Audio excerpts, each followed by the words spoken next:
Pernah nggak kamu merasa hidup kita itu sebenarnya nggak diam, tapi juga nggak maju sejauh yang kita harapkan?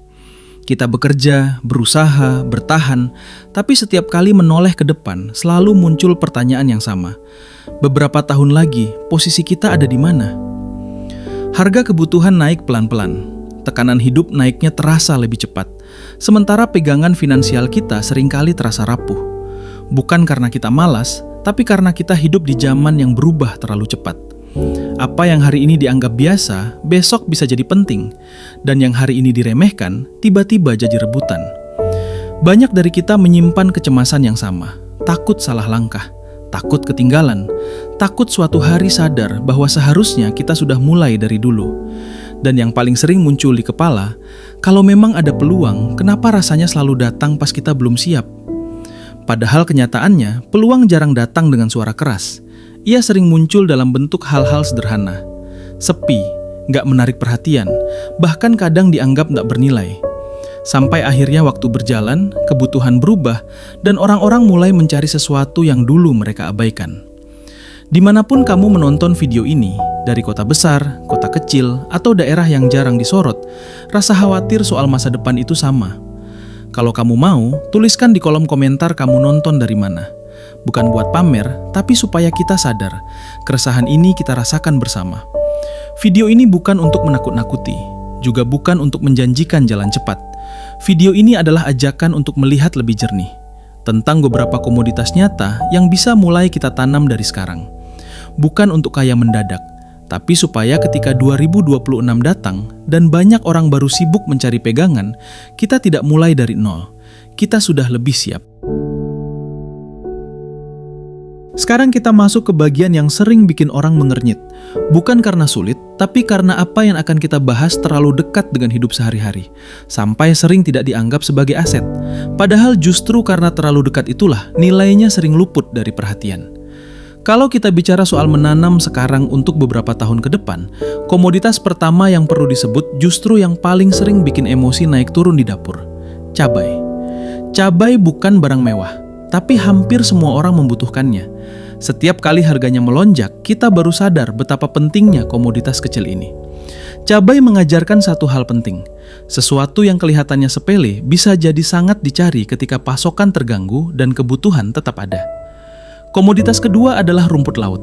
Ia tumbuh tenang, jarang dibicarakan, dan jarang dipamerkan. Padahal rumput laut dipakai di banyak industri, makanan, kesehatan, sampai kosmetik. Selama ini ia berjalan di belakang layar, tapi kebutuhannya terus bergerak, pelan dan konsisten. Yang ketiga adalah jagung. Bukan jagung dalam bayangan modal besar dan lahan luas, tapi jagung sebagai bahan dasar yang menopang banyak sektor, dari pangan sampai pakan ternak. Ketika rantai pasok terganggu, komoditas seperti ini justru terasa nilainya. Ia mungkin tidak viral, tapi perannya nyata. Komoditas keempat adalah singkong. Tanaman yang sering dianggap sederhana dan murah, tapi punya banyak turunan. Dari tepung, energi, sampai bahan industri.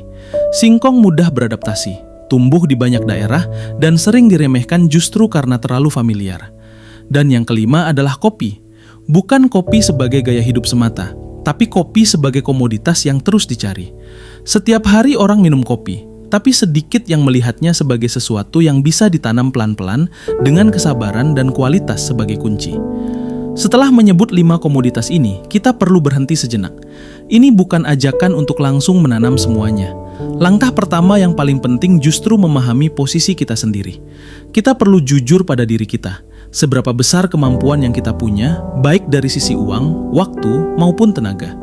Menanam bukan soal siapa yang paling berani, tapi siapa yang paling realistis. Langkah berikutnya adalah membangun prinsip sederhana, mulai dari yang paling dekat dengan kehidupan kita, lingkungan tempat tinggal, akses yang kita miliki, dan kebiasaan di sekitar kita jauh lebih penting daripada ikut-ikutan tren. Ketika kita memilih komoditas yang terasa akrab, proses belajarnya jadi lebih ringan dan risikonya lebih bisa dikendalikan. Kita juga perlu melatih cara pandang yang berbeda terhadap hasil. Komoditas bukan tentang lonjakan cepat, tapi tentang alur. Ada waktu menanam, merawat, dan menunggu. Dengan cara pandang ini, kita tidak mudah panik saat hasil belum terasa. Kita paham bahwa yang sedang kita bangun adalah fondasi, bukan sensasi. Dan yang tidak kalah penting, kurangi rasa takut untuk mulai dalam keadaan belum sempurna. Banyak orang menunda karena ingin paham semuanya dulu. Padahal pemahaman terbaik sering datang justru setelah kita menyentuh prosesnya langsung. Kita belajar sambil berjalan, memperbaiki sambil jalan. Segmen ini ingin menanamkan satu kesadaran. Aset tidak selalu hadir dalam bentuk yang rumit atau jauh dari hidup kita. Kadang ia sudah ada di sekitar, kita lihat setiap hari, tapi belum kita anggap serius. Di segmen berikutnya, kita akan masuk lebih dalam ke kenapa pendekatan sederhana ini masuk akal dan kenapa 5 komoditas ini berpotensi jadi aset yang makin dicari menuju 2026. Di titik ini, penting buat kita berhenti sebentar dan memahami kenapa pendekatan seperti ini justru masuk akal. Banyak orang merasa ragu bukan karena komoditasnya salah, tapi karena cara berpikir kita sejak awal sudah dibentuk untuk mencari hasil cepat. Kita terbiasa melihat sesuatu dari pertanyaan untungnya kapan, bukan nilainya tumbuh bagaimana. Cara kita memandang uang sangat mempengaruhi keputusan yang kita ambil. Ketika mindset kita selalu terburu-buru, kita cenderung memilih hal yang terlihat menjanjikan di permukaan. Padahal, aset yang kuat seringkali tumbuh pelan. Cabai, rumput laut, jagung, singkong, dan kopi bukan komoditas yang muncul karena tren sesaat. Mereka dibutuhkan karena hidup manusia berjalan. Orang makan, orang minum, orang butuh bahan dasar. Selama itu terjadi, komoditas ini punya peran. Masalahnya, banyak orang gagal disiplin bukan karena tidak mampu, tapi karena tidak sabar. Kita menanam hari ini, lalu besok berharap ada perubahan besar. Ketika hasilnya belum terasa, kita mulai meragukan keputusan sendiri. Disinilah banyak orang berhenti. Padahal di dunia komoditas, waktu bukan musuh. Justru waktu adalah sekutu. Yang sabar seringkali bukan yang paling pintar, tapi yang paling konsisten. Coba bayangkan komoditas seperti menanam pohon. Di bulan pertama, yang terlihat hanya tanah basah. Di bulan berikutnya, baru muncul tunas kecil. Kalau kita mencabutnya karena merasa kok belum ada hasil, kita kehilangan kesempatan melihat pohon itu tumbuh. Begitu juga dengan komoditas. Nilainya jarang langsung melonjak, tapi ia menguat pelan mengikuti kebutuhan dan kondisi. Memahami ekonomi secara sederhana juga membantu kita lebih tenang. Kita tidak perlu paham grafik rumit atau istilah besar. Cukup pahami satu hal. Ketika sesuatu dibutuhkan banyak orang dan pasokannya tidak selalu stabil, nilainya akan dicari. Cabai adalah contoh paling dekat. Saat panen lancar, harganya biasa saja.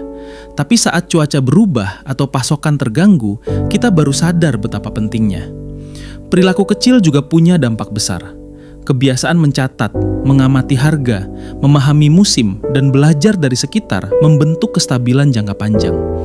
Orang yang terbiasa memperhatikan hal-hal kecil biasanya lebih siap saat situasi berubah. Mereka tidak kaget karena sudah mengenali polanya. Yang sering membuat cemas sebenarnya bukan kondisi ekonomi itu sendiri, tapi rasa tidak paham. Ketika kita tidak mengerti apa yang sedang terjadi, pikiran mudah panik. Tapi saat kita mulai memahami logika dasarnya, kecemasan itu perlahan turun. Kita tahu bahwa tidak semua hal bisa dikendalikan, tapi ada hal-hal kecil yang bisa kita siapkan. Segmen ini ingin menegaskan satu hal penting. Langkah-langkah sederhana di segmen sebelumnya bukan solusi instan, tapi fondasi. Fondasi untuk menghadapi perubahan dengan kepala lebih dingin dan keputusan yang lebih sadar. Di segmen berikutnya, kita akan melihat bagaimana konsep-konsep ini diterapkan oleh satu orang biasa dengan kondisi yang juga sederhana, tapi membawa perubahan nyata dalam hidupnya. Sekarang kita bayangkan satu orang biasa, sebut saja namanya Andi. Bukan petani besar, bukan pengusaha. Andi bekerja serabutan. Kadang ada penghasilan lebih, sering juga pas-pasan. Hidupnya mirip dengan banyak dari kita. Yang dia punya bukan modal besar, tapi keinginan supaya hidupnya sedikit lebih tenang ke depan. Awalnya Andi juga bingung. Setiap dengar kata aset atau investasi, yang terbayang selalu sesuatu yang jauh dari hidupnya. Tapi suatu hari, dia mulai melihat hal-hal kecil di sekitarnya dengan cara berbeda. Dia ingat bagaimana harga cabai bisa naik drastis sampai bikin belanja dapur terasa berat. Dari situ, dia mulai bertanya, kenapa sesuatu yang kelihatannya sepele bisa punya pengaruh sebesar itu? Andi tidak langsung menanam banyak, dia mulai dari kecil. Dari lahan sempit yang ada di dekat rumah, bahkan sebagian hanya di pot dan pekarangan. Cabai jadi pilihan pertama karena dia melihat sendiri pergerakan harganya dan tahu kebutuhannya tidak pernah benar-benar berhenti. Tidak selalu untung besar, ada gagal panen kecil, ada harga turun. Tapi dari situ dia belajar ritme, bukan sensasi. Pelan-pelan, Andi mulai memahami satu hal. Yang dia tanam bukan cuma tanaman, tapi kebiasaan. Kebiasaan mencatat, mengamati, dan tidak panik. Saat banyak orang mengeluh harga naik, Andi mungkin tidak kaya, tapi dia tidak sepenuhnya terdampak. Ada rasa aman kecil yang sebelumnya tidak dia miliki. Seiring waktu, Andi mulai melirik komoditas lain, bukan sekaligus, tapi satu persatu. Dia memperhatikan rumput laut dari cerita temannya di pesisir, memahami jagung dan singkong dari obrolan orang sekitar, dan melihat kopi bukan cuma sebagai minuman, tapi sebagai hasil kerja panjang. Semua dia lakukan tanpa tergesa, sesuai kemampuan. Perubahan terbesar bukan pada jumlah uangnya, tapi pada cara berpikirnya. Dulu, setiap ada berita ekonomi, Andi mudah cemas. Sekarang dia lebih tenang, bukan karena dia tahu segalanya, tapi karena dia sudah punya pegangan. Dia tahu, apapun yang terjadi, dia tidak sepenuhnya kosong. Cerita Andi bukan cerita sukses besar, tapi justru disitulah kekuatannya. Ini cerita tentang orang biasa yang memilih untuk mulai lebih awal, meski kecil. Cerita bahwa stabilitas tidak selalu datang dari langkah besar, tapi dari keputusan-keputusan sederhana yang diulang terus. Di segmen berikutnya, kita akan mengajak diri kita sendiri untuk bercermin, melihat posisi kita sekarang dan bertanya dengan jujur, langkah kecil apa yang sebenarnya bisa kita mulai hari ini? Sekarang, sebelum kita bicara lebih jauh, coba kita tarik nafas sebentar. Bukan untuk menghitung untung rugi, tapi untuk melihat diri kita sendiri dengan lebih jujur. Di posisi kita hari ini, apa sebenarnya yang sedang kita bangun? Apakah kita benar-benar menyiapkan pegangan untuk masa depan, atau hanya berusaha bertahan dari satu bulan ke bulan berikutnya? Banyak dari kita bekerja keras setiap hari, tapi jarang punya waktu untuk berhenti dan bertanya, kalau keadaan berubah, aku siap atau tidak? Bukan soal siapa yang paling pintar membaca peluang, tapi siapa yang mau mulai memperhatikan hal-hal kecil di sekitarnya. Karena seringkali jawaban itu bukan ada di tempat yang jauh, tapi tepat di depan mata kita. Kita juga perlu jujur mengakui rasa takut yang ada. Takut gagal, takut dibilang salah, takut memulai sesuatu yang hasilnya belum tentu cepat terlihat. Tapi kalau dipikir pelan-pelan, rasa takut itu seringkali lebih besar di kepala daripada di kenyataan. Banyak orang tidak pernah benar-benar mencoba, bukan karena tidak mampu, tapi karena terlalu lama menunggu waktu yang sempurna. Coba tanyakan ke diri sendiri, dari 5 komoditas yang tadi dibahas, mana yang paling dekat dengan hidup kita? Mana yang paling masuk akal dengan kondisi kita hari ini? Tidak harus semuanya, bahkan tidak harus mulai sekarang juga. Tapi setidaknya kita tahu bahwa pilihan itu ada, dan kesadaran itu sendiri sudah merupakan langkah awal. Refleksi ini bukan tentang membandingkan diri dengan orang lain. Bukan tentang siapa yang sudah lebih dulu, siapa yang lebih besar. Ini tentang kita dan keputusan kecil yang bisa kita ambil dengan tenang. Karena hidup bukan lomba cepat, tapi perjalanan panjang yang butuh pegangan di setiap tikungannya. Kalau selama ini kita sering merasa cemas saat mendengar kabar ekonomi, mungkin bukan karena kabarnya buruk, tapi karena kita belum punya arah. Dan arah itu tidak selalu harus besar. Kadang cukup dengan satu keputusan sederhana yang kita rawat pelan-pelan, sampai suatu hari kita sadar, rasa cemas itu sudah tidak sebesar dulu. Sampai di titik ini, kita bisa menarik satu benang merah yang jelas. Perubahan ekonomi bukan sesuatu yang harus kita takuti, tapi sesuatu yang perlu kita pahami. Hidup akan terus bergerak, kebutuhan akan terus berubah, dan harga akan selalu naik turun. Yang membuat perbedaan bukan seberapa cepat kita bereaksi, tapi seberapa siap kita menyikapinya. Kita sudah melihat bahwa aset tidak selalu hadir dalam bentuk yang rumit atau jauh dari keseharian kita. Cabai, rumput laut, jagung, singkong, dan kopi adalah contoh bahwa hal-hal yang terlihat biasa bisa punya nilai besar ketika waktu dan kebutuhan bertemu. Bukan karena kita menebak masa depan, tapi karena kita memahami pola sederhana kehidupan. Orang akan selalu makan, minum, dan membutuhkan bahan dasar. Yang paling penting bukan besarnya langkah, tapi konsistensinya. Pikiran yang lebih jernih, kebiasaan kecil yang dijaga, dan keputusan yang diambil dengan sadar akan membentuk strategi jangka panjang. Ketika kita tidak panik, kita bisa melihat peluang dengan lebih tenang.